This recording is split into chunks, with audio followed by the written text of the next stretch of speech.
After installation of the Ford Mustang head unit, if the air conditioning information display is abnormal or the emergency lights are not working, you can change the vehicle type to O2. First, tap on Settings. Here, you can see multiple languages are available for selection. You can select your language according to your preference. Now, press and hold the car type option for 4 seconds.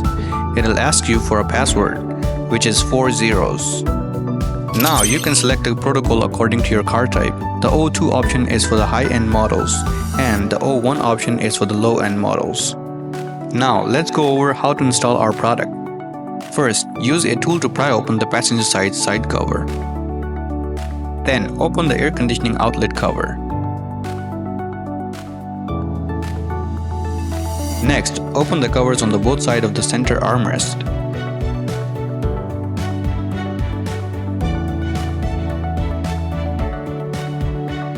Finally, use a socket wrench to loosen the screws.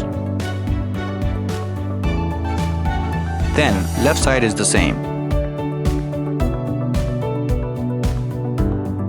To remove the center armrest,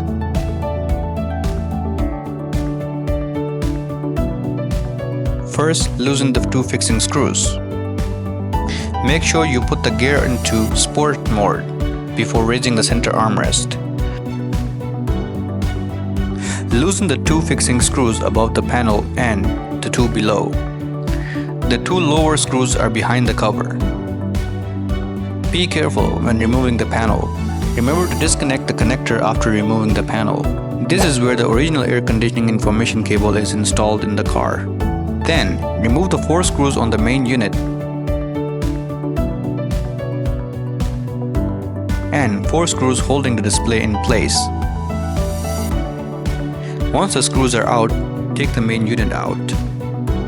The radio uses the blue interface, sync uses the green one, and power is connected to the red interface. Once the head unit is in place, reassemble everything.